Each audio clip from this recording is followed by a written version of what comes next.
Hello there. Welcome to the eLearning Champion Pod, hosted by Komlad India, where we discuss the ins and outs of e-learning, training trends, learning technologies, and more that impact corporate training. Your success matters to us, and that's why we bring you what matters to you. I'm your host Sharna, and today we're going to be focusing on something different. So we have Shalini joining us back again. Welcome back, Shalini. Looking forward to hearing from you. Thank you, Sherna. I'm very happy to be here too. Allow me to introduce you to all our listeners. So, Shalini is a versatile learning design professional with 18 plus years of diverse experience in instructional design, learner and user assistance solutions, designing as well as delivering customer training. She's passionate about working with customers in developing performance enhancing learning experiences that achieve measurable business results. This includes analyzing customers' training needs, developing actionable roadmaps, tailored to each client's unique requirements and creative strategies to maximize learning. She leverages the strengths of various modalities to design effective, rapid e learning blended solutions and performance support materials. Shalini conducts customer education workshops both in person and virtual globally. So, now actually coming back to the topic in focus, in one of our recent podcasts, we looked at trends in the training domain. We saw how cutting edge tech like AI transforms the way we work. However, not every organization has AI driven capabilities. Some are still in the more conservative part of e learning adoption and still testing the AI waters. So, let's touch on a few popular trends in e learning design and development that are not related to AI but have been around and going to continue well in 2024. Like the rapid proliferation of mobile devices, tight training budget, and time constraints have given way to new trends in e-learning, design, and development. Shalini, could you share a bit about the timeless trends? Sure, Sherna.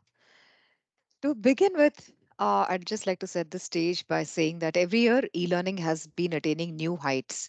And thanks to the advancements in technology that have been making e-learning really contemporary and cutting edge, there have been leaps and bounds in terms of progress every year. And this year also has been amazing for e-learning training managers who were able to embrace, the new trends in the industry to get the best out of their training budgets. And based on our experience working with Fortune 500 companies, we found that small companies also could save millions of training dollars while effectively imparting training.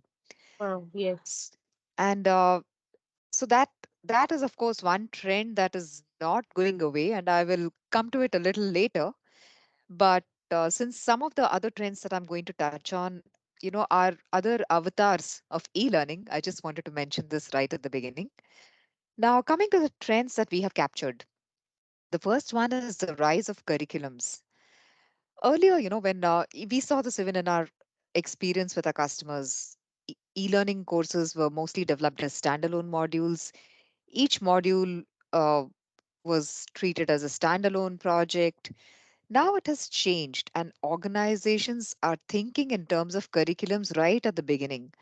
So, after analyzing the training need, organizations decide on the portion of the entire curriculum that can comprise classroom training and the portion that can comprise online training. So, on the whole, online training content is being developed in one shot in order to reduce development costs. And Okay. Mm, I think I mentioned, creating personalized learning journeys for learners in the last podcast. right. And there was a time, where, yes, it's not that curriculums were not there even previously, but the emphasis was really not on treating the entire e-learning initiative as a curriculum development, except in cases where there was a very clearly laid out curriculum because the subject demanded it. Now the trend is, to go in for uh, curriculums, even if things are in a state of evolution. Things are evolving curriculums are getting defined as we go along. So unlike the previous years where, we nailed down everything and then we got started with curriculum development, now we found that, because we are all working in an agile fashion, curriculums are being developed as we go along. And that actually is one of the challenges for us in L&D. And of course, for those of us who have AI driven platforms to support us in creating learning journeys, uh, it does simplify the task in some sense, but a lot of us are still creating it everything manually.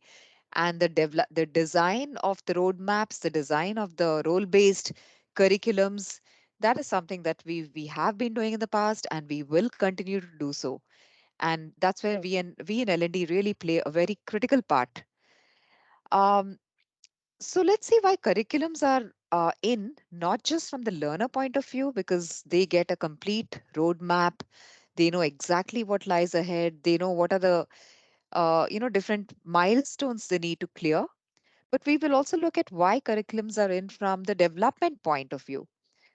So when it comes to design and development, it really is an added benefit for the organization because developing curriculums reduces the development costs because they are developed in one go rather than as individual modules each treated as a separate project. And we can divide the entire learning into various levels to address the different knowledge gaps of learners. So we can have basic, intermediary, and advanced levels. So as I mentioned, for learners, it gives an entire, a very comprehensive view of the entire roadmap ahead in depth, and it gives them a chance to estimate their level of competency and also pick modules that they really need to focus on.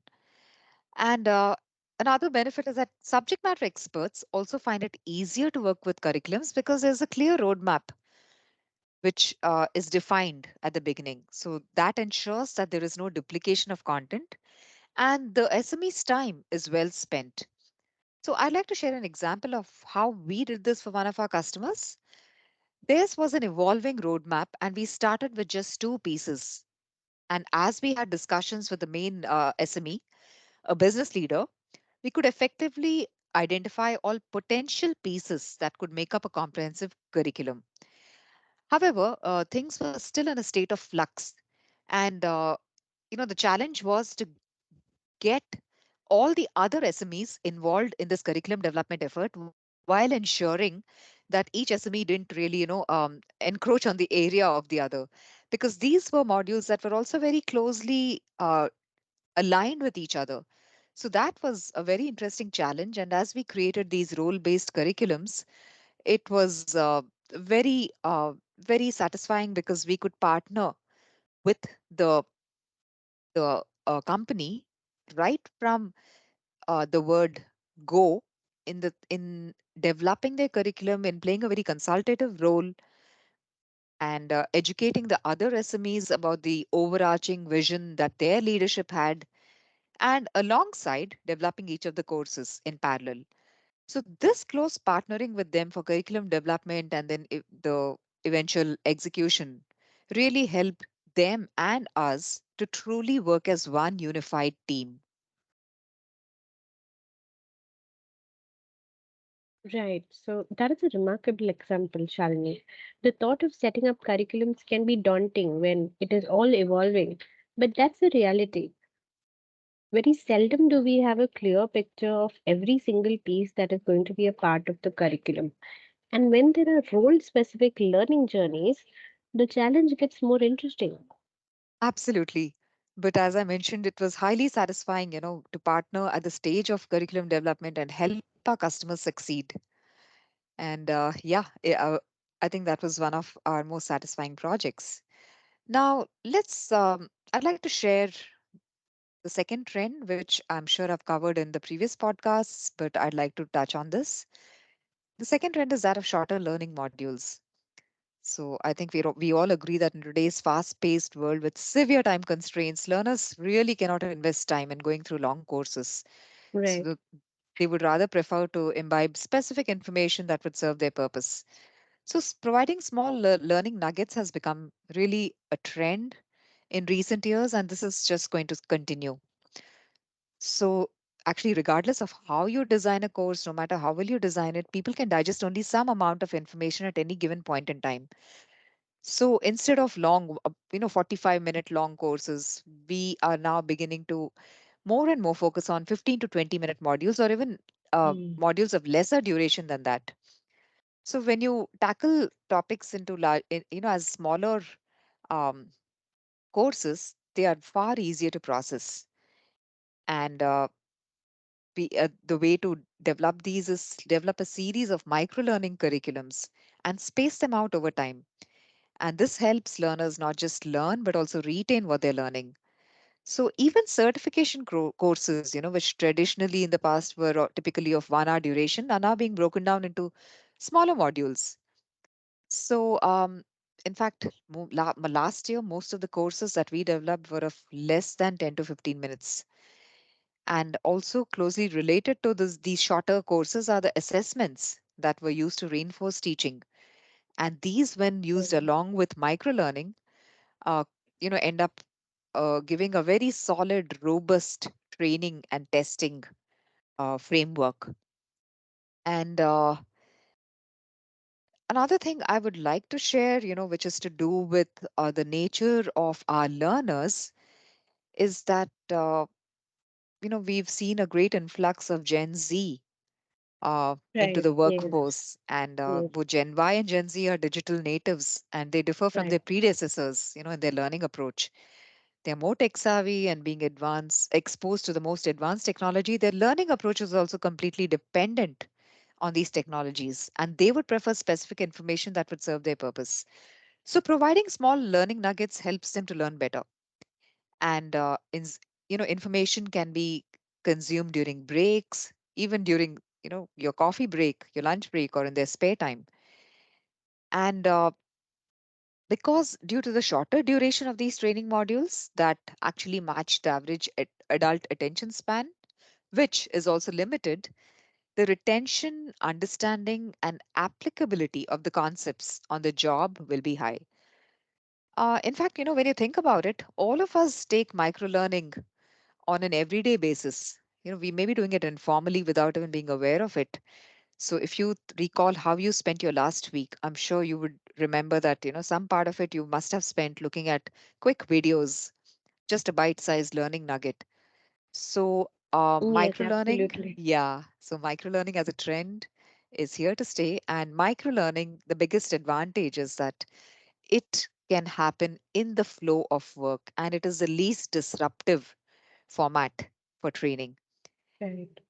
And there's also a close tie between micro learning and video based learning, because micro is, I mean, it indicates short duration, and videos typically are less than 5 minutes. And so you can see that there is definitely a link between micro learning and videos. Videos tend to be shorter, and they're a hot Mm. favorite among all generations. uh, I'd like to just share some stats here. Around 1 billion hours of daily content consumption happens on YouTube every Wow. day. 1 billion hours. Yeah, Mm. that's mind-boggling. So this Yes. really highlights the transformative role of videos in the digital age. And about 88% of companies utilize video-based training as per the 2021 training industry report. And lastly, according to Forrester research, employees are 75% more likely to watch a video than to read documents, emails, or other, go through other formats of learning. Now, as I quickly mentioned earlier, when we talk of micro learning, we immediately get the image of content. How is the content looking? What images do we need to use? What are the tools? What are the interactions? So we tend to focus on the content part of micro learning, but we forget the delivery part. How do we Mm-hmm. deliver this? Through conventional LMS or through a micro learning platform? So there are market leaders in delivering micro learning, like QStream, for instance, which allows you to, launch micro learning quizzes where you can set up scenario-based quizzes, and in the feedback you provide teaching content, which helps to reinforce the learning and make sure that learners don't slip down the forgetting curve.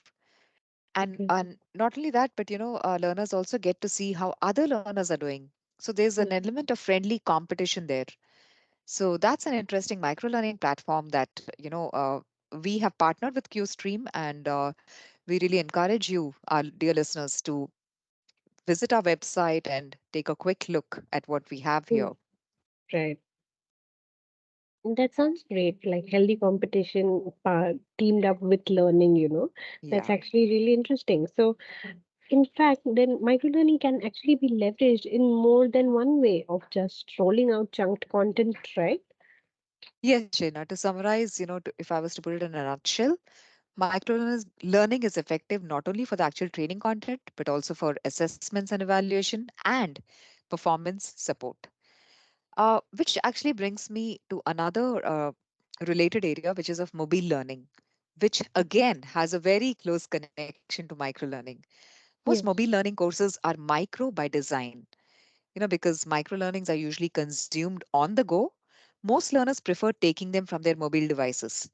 So, responsive design is something we need to keep in mind when designing and developing our courses. So, let me explain responsive design for those who may be new to it. This is where courses are designed keeping in mind the device from which the course will be accessed. So, the design is such that the course automatically gets adjusted to suit the screen resolution or size. So, um, smart the device could be anything, right, from smartphones and laptops or desktops or tablets. So we can assume, we can safely assume that the learner may use more than one device to access any given training content. So that clearly indicates that the learning courses we develop should be compatible to all devices of various screen sizes. So Right. that is where responsive e-learning design actually came into the picture, and it's here to stay. Now, I'd like to very quickly touch upon why organizations are showing increased interest in this trend. Mm, As a training manager, you can develop responsive e learning courses that can be accessed seamlessly, not only on mobiles, but as I mentioned earlier, even on computers and laptops. This goes a long way in saving precious time. And, you just have to develop a single course once, which can be accessed on all devices. And of course, you can track the learner's progress regardless of the device they use. And you don't have to really create different interfaces for different devices. A single interface will do, as the course will automatically get adjusted to the device. And this can significantly reduce the development time as well as the mm, costs. right. And as far as benefits to the learner go, uh, you know, uh, this kind of responsive e learning design ensures that learners are more likely to go through the content, because it's so much easier to just pull out your phone, for Mm, instance, and quickly check out training content, then go to your workstation, log into your laptop, and yeah. then go through the same course content. So learning adoption significantly goes up. So of course, although I did mention that Gen Y, Gen Z uh, are really the main consumers of mobile Mm, learning, it is right. a fact that this trend has now caught it's caught on across all generations. And I think by now everybody is comfortable with learning from our mobile devices. Yes. And definitely, I think there's a definite indication that most learners prefer mobile learning over e-learning. Now, coming to the next trend, which is of translations. One of the biggest needs for L&D is translation and localization of training content. Mm, And most design teams are already trained in implementing localization. How do you come up with the strategies, and how do you incorporate all of that? Now, translation localization really helps in making sure that all our learners have equal opportunities to learn. It's about providing them equal access to the same learning content. So, in a way, in a sense, it promotes DEI in L&D initiatives. And also, of course, it ensures better learner engagement, better learning from learners, because they're able to view the content in the language they're most comfortable in. And that mm, also builds a lot of it adds, it nurtures, it kind of fosters that kind of a learning culture. Mm. And so I think this is something where translations are one area where this is something that's definitely not going away. And we had done a survey at Comlab among our customers and prospects Mhm. across 33 countries to find out, what they feel about translations. Mm. And about 59% indicated that multi-language learning was important to their organizations. And almost 85% of the respondents said that they translated their e-learning courses into nearly 12 different languages. So Wow. these stats kind of, again, and this was some time back, mind you. This survey that we did was some time back, a couple of years back. Mm. Now Okay. you can just imagine how much more the need is, given that there is Right. far greater reach, global reach, Yes. and Mm. there is a greater need to meet the needs of a very diverse global workforce. Mm. Of course, I'd like to mention that this technology is also aiding us in our translation efforts, because even something like MS Teams, when there's a presentation going on, it allows a group of participants to select the language in which, you know, um, they want to read the on-screen text. So Mhm. that is really amazing.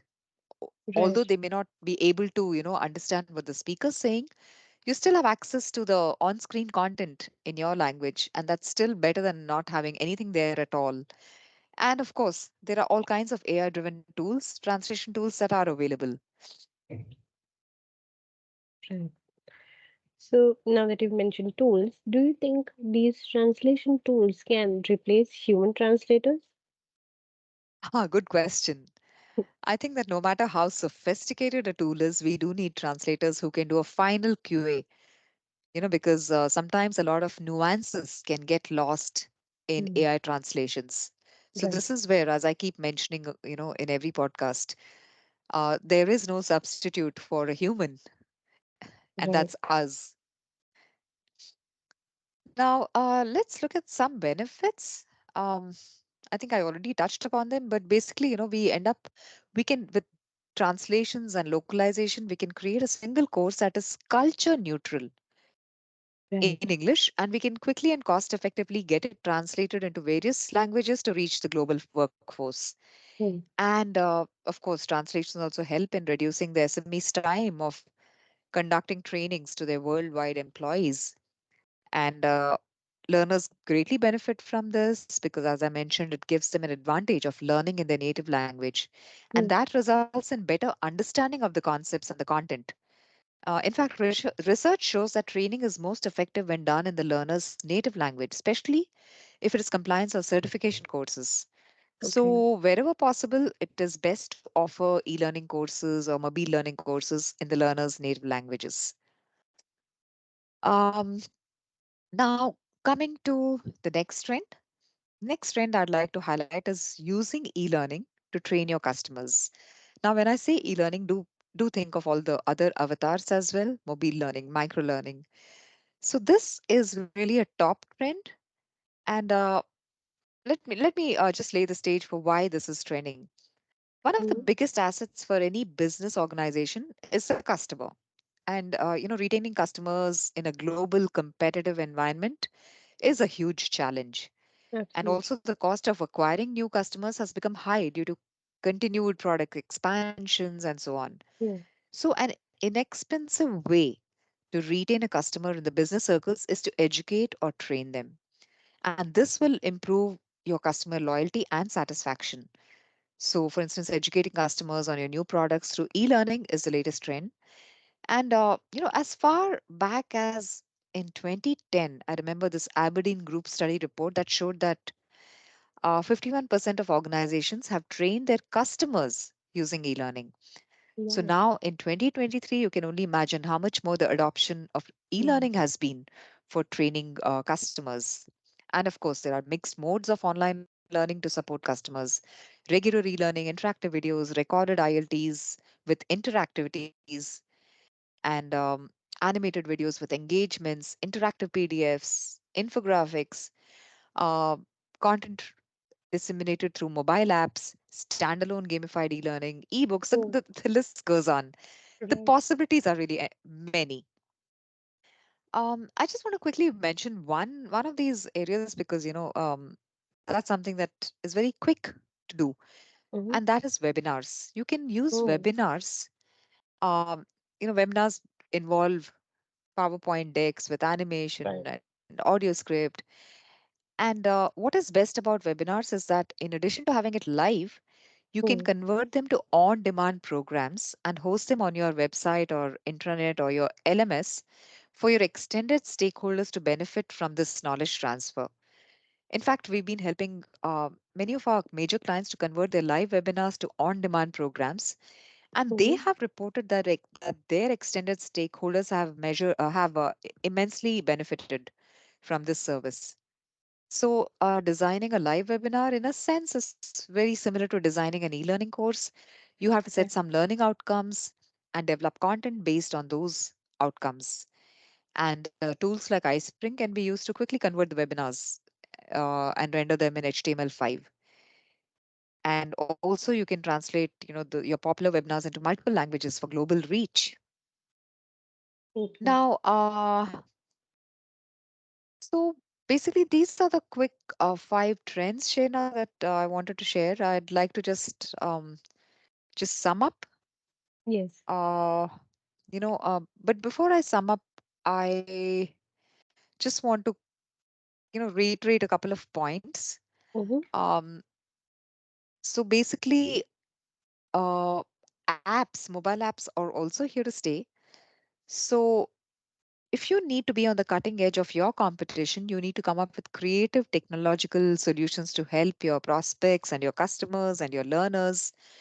You can actually repurpose and reuse a lot of existing content from PDFs, PPTs, audios, and videos, Right. and share them through mobile applications.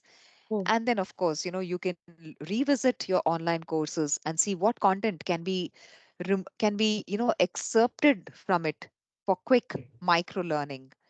Right. And if you want to reach out, of course, to your global audience, it's better to translate your online content into various languages.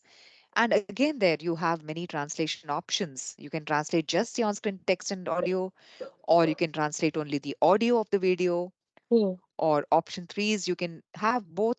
You can have the on-screen text in English, but you can translate the audio as well as subtitles in other languages. And closed captioning, of course, I think by now all of us are familiar with it. We can Right. reuse the same audio, the video with closed captioning in various languages. Mm. S- Right. Right. So that, Thank you for, yeah, yes. that's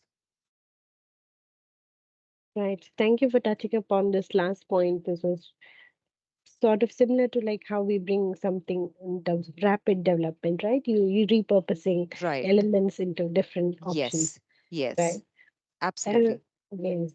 So, like you mentioned before, it would be wonderful if you could sum up the five non-AI trends briefly for all our listeners. Right. uh, we started with e-learning for employee training, where organizations are now increasingly thinking of curriculums instead of one odd course with, you know, um, but creating learning journeys, extensive roadmaps, which Mm. help them not only from the perspective of the learner, but also in terms of development costs. And then, of course, the huge need to translate courses into multiple languages within short turnaround times. Responsive design is another trend because Yes. courses are now responsive to various browsers and devices. And the other trend I mentioned is rolling out e-learning to customers. Right. And in fact, many of our customer organizations have set up an additional LMS just for training that will be deployed to customers. And again also an interesting thing that we've seen happening. Right. And repurposing content into various e-learning formats, all those ones that I mentioned earlier. Mm-hmm. um, so all of these, including the online assessments and interactivities, uh, together create a very impactful learning solution if you look at the entire journey as a whole. Right. And finally, I'd like to just mention that organizations are creating useful apps for when it comes to customer training, to Mhm. get for them to get useful updates on the product. So these are just some of the trends. So as you can see, Shena, as all our listeners agree, e-learning has evolved way beyond what it used to be even just a couple of years back. Yes. And we just have to tap into our imagination, our ID expertise, and leverage tools effectively to come up with Mhm. engaging and impactful learning that stays with our learners and makes a Right. difference in improving their performance. Right. Right. Thank you so much for your time, Shalini. Your summary of timeless trends, and like you said, like learning really has to be engaging and impactful at the end of the day. Right, right. Thanks. Thank you for having me here, Sherna, and I'm looking forward to our listeners joining us for our upcoming podcasts. Yes. And thank you to dear listeners for listening to us today. Feel free to head out to our website www.comlabindia.com where you can browse for more information, watch related videos, or use the contact us form on the top right to reach out to us. This is a wrap, and thank you again for tuning in to the eLearning Champion Pod. If you haven't subscribed to us yet, please do so on the platform you're listening to us from. Leave a review, comment, because we love hearing from you. Find us on your favorite social media channels to stay in touch. We look forward to seeing you again at the next podcast soon. Thank you, everyone.